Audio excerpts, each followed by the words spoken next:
These are crazy times. For months, the national conversation and the international one has circled the same question. Are the hostages finally going to come home? And as we speak, we know that the terms of the potential deal are being discussed in Egypt. Hamas have many detailed demands, like the return of Sinwar's bodies in exchange for the hostages, and all of these things need to be negotiated. And whilst we are all waiting with bated breath, obviously, it's what every Israeli thinks about morning to night, and it's being treated as the measure of victory, the symbolic closure to 2 years of an exhausting war that we all can't wait to have behind us. But here's the truth.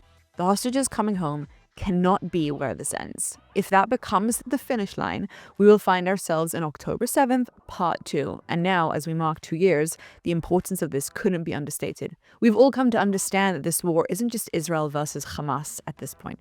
It's Israel versus a global system of radicalization, one that recruits online, spreads through Western campuses, and is funded extensively. Gaza is only the front line of a much, much larger ideological war that the free world is already fighting, whether it admit it or not. Even within Israel, Gaza is only one front that we are constantly fighting. Take Judea and Samaria, for example, which is rife with terror.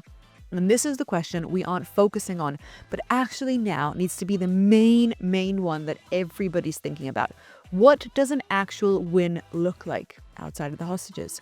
We all have an image of the invisible line that ends the war. For the left, it's the hostages coming home. Obviously, for the right is a dramatic display of Israel moving into Gaza and the Palestinians removed. But both of these aren't exactly aligned with reality, and we really need to talk about it. This is the Meira K show on JNS TV. Let's dive right in. So everybody right now is trying to figure out the details of this Trump's 21 peace plan, right? It's got 21 points to it, and there's ceasefires and phased withdrawals and reconstruction and where the Gazans are going to go and what's the economic situation going to look like. And it almost all sounds utopian, like almost too perfect to be real. And whilst we're also focused on the details and how it all plans out, we've missed the real brilliance of the plan. You see, it's not in the 21 steps, it's in the strategic shift behind it. Until now, Israel and the West have treated Hamas as the center of the problem. They're the terror organization, that they're the ones we should be negotiating with and we should be pressuring and we should eventually ideally eliminate. And that, as we all know, has kind of failed. It failed because we were dealing with the symptom of the problem and not with the root. And when you deal with a symptom and the underlying cause still exists, the symptom keeps popping up. That's what needs to change now, and that's what has changed. The new strategy we're seeing is to look past Hamas and into its ecosystem, the countries and institutions and financiers that make Hamas possible. And you already know the drill. That means focusing now specifically on Qatar. Qatar isn't just a sponsor, it's the safe house. For years, it's hosted Hamas leaders and funded their operations and brought global legitimacy by pretending to be a mediator. But mediators don't bankroll terror. The Trump-Netanyahu approach has quietly flipped the script, and honestly, it's genius. Instead of trying to bargain with Hamas, which just doesn't work, Israel and its allies are trying to control Qatar, not through hostility, even though, yes, we did launch an attack on their ground, but through strategic dependency. And it's controversial and complicated, to say the least. You see, Qatar values two things above all: ideological domination and its image.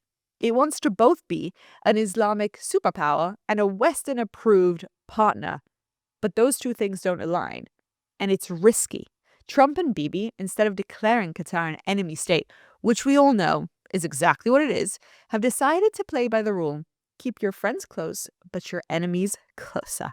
By buddying up just enough to make Qatar feel responsible for the outcome, Israel's starting to turn Qatar's pride into pressure. And what do I mean by that? Well, it's easy to say no to your enemy, like Hamas does. Okay, we're not interested. But it's not as easy to say no to a friend.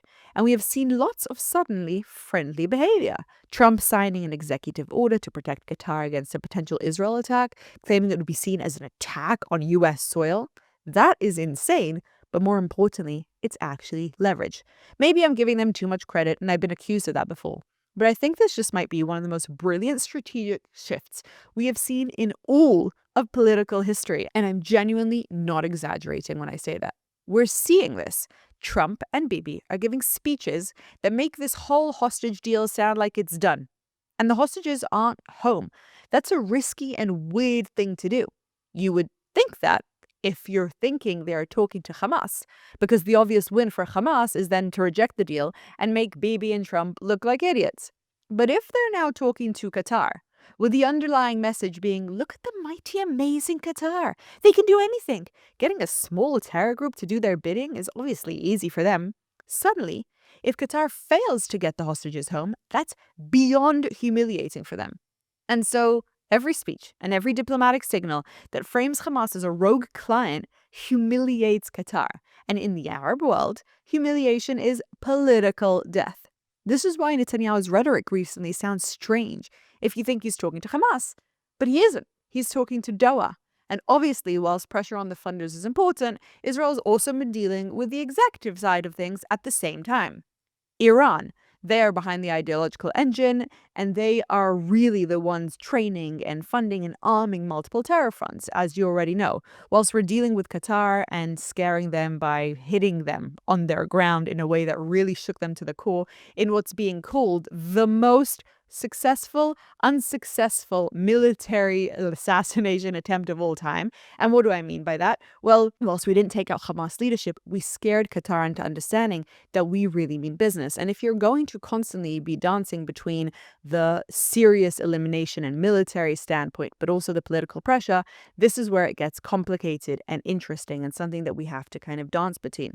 What you can do is start to dismantle the scaffolding at the same time as put the pressure. So that means, specifically for Iran, which is the executive arm almost of Qatar, the smaller states and institutions that have given the proxies oxygen. That's why we've taken out their nuclear abilities. And whilst we'll probably also see a part 2 to that war, it's not for nothing that we are calling this a multi-front war. Iran and Qatar's strategy are different, but they all lean to the same goal: Islamization of the entire world. And Iran does it through the terror, and Qatar does it through manipulation and money. Israel and US are now trying to focus on both simultaneously. And I think that brings us to the real complicated question outside of the utopian 21-step plan by Trump, which if implemented would be an enormous win, a win that our enemies don't want.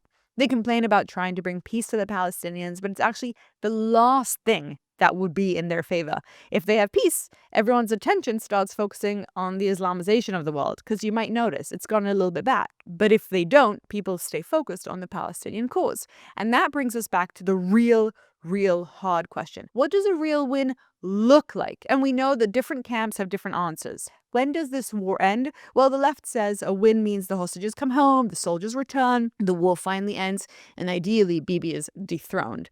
But the far right feels like a win means Hamas is gone forever and Gaza poses zero threat. Both are half true, but both are also half fantasy. A real win is actually structural. It's not in that emotional finish line.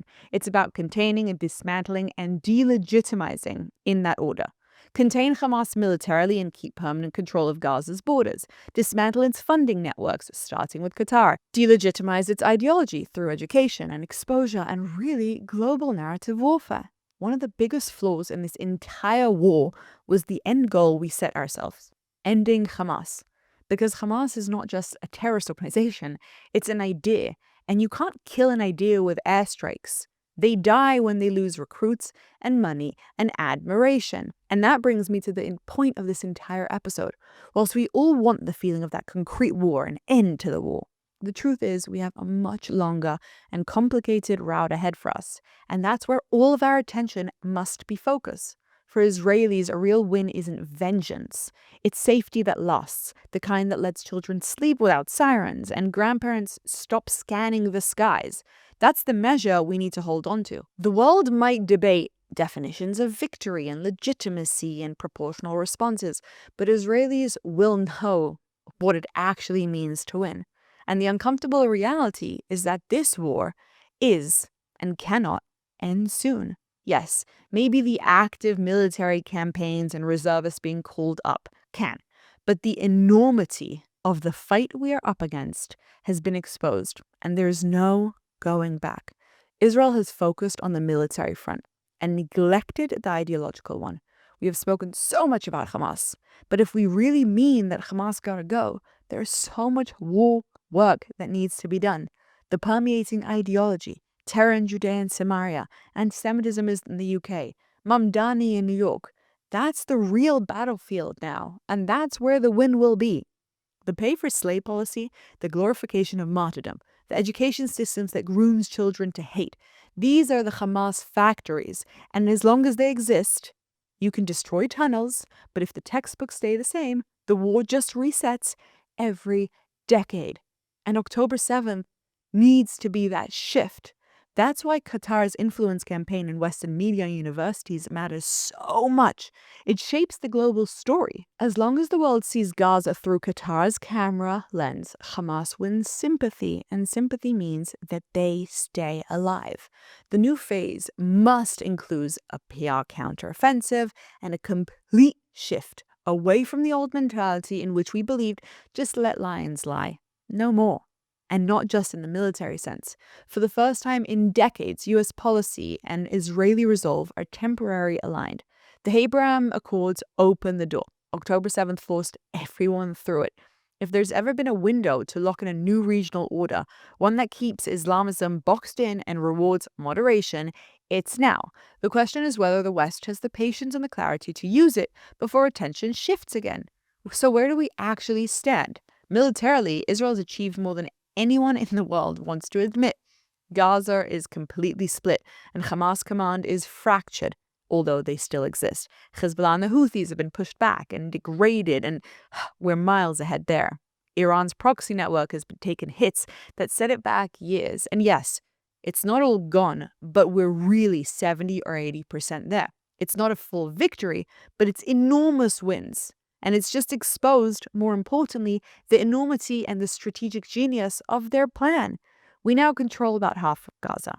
That's deterrence, a permanent buffer zone, not an endless occupation. It means that people who live on the border are actually safe. 50% of Gaza is in IDF hands, and us keeping that. No smuggling, no sun buildup, no ability to surprise again.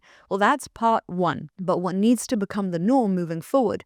If any terrorist pops up, we keep the right to eliminate them. We keep the strong upper hand militarily. But what comes next is, in additional, a long, low-grade conflict, a drawn-out struggle of intelligence work, border enforcement, ideological warfare, and regional diplomacy. It won't be called a war, but it will be one, and we must gear up for it. So the questions we must all ask now: what does the long-term safety for Jews in Israel and abroad actually look like?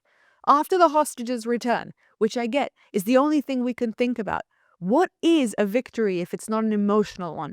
Well, the answer is simple. Real security for Jews and Israelis and the entire Western globe.